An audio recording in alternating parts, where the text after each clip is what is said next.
Stephen A. Smith. I was checking you out, my brother. I see what you just said, but let me give you a little game. One, you can't tell a man what to fight for. Two, us as the blacks, we never had this moment.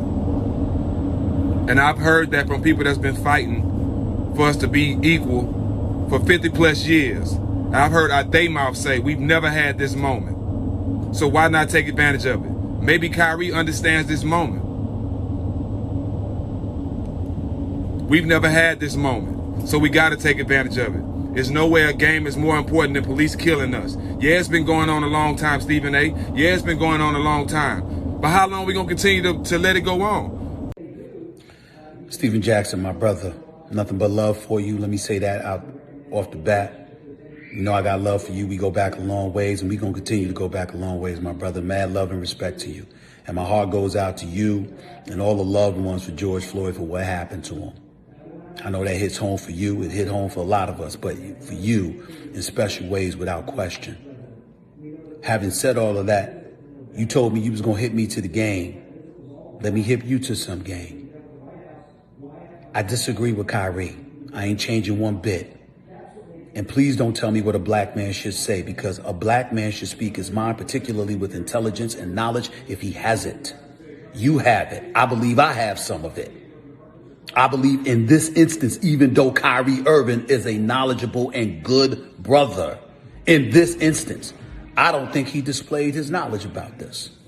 You know about the force majeure provision in the collective bargaining agreement for the NBA. You know that if the NBA season gets canceled, they can reopen talks and ultimately players are going to lose billions. You know about the tens of thousands, if not hundreds of thousands of jobs across the NBA landscape that's going to be lost if an NBA season doesn't resume. You know what kind of catastrophic effect that could potentially have on the economy. Now, I understand we're going to look at it and we're going to say desperate times call for desperate measures. Somehow, some way, this got to change. I agree with you. But what is that change? Because guess what? I heard it from you, Stephen Jackson, watching you on CNN, talking about legislation on Capitol Hill, talking about how you didn't want to go see the president, talking about you ain't trying to be no photo op, that you want to raise awareness like LeBron and so many others are doing, and then hand that baton to somebody who knows what to do with it. That's what I'm talking about.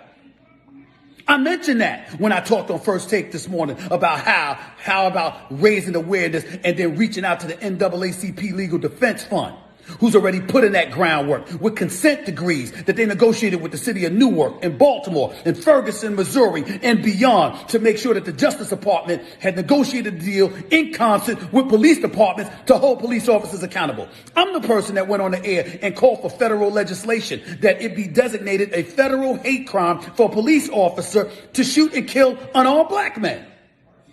How about addressing the issue of dudes that are incarcerated and then get out for nonviolent crimes? How about expunging their records instead of holding it against them when they apply for a job and keeping it on their application? All of these things are relevant, my brother. You alluded to some of it on CNN. You know how I feel about your brother, Matt Barnes. I didn't hear that from Kyrie. All Kyrie said was systemic racism. I ain't down for it. I ain't playing. That's not good enough. You got to have a plan when you planning on not showing up to work to do your job. And it can't be just racial oppression vaguely.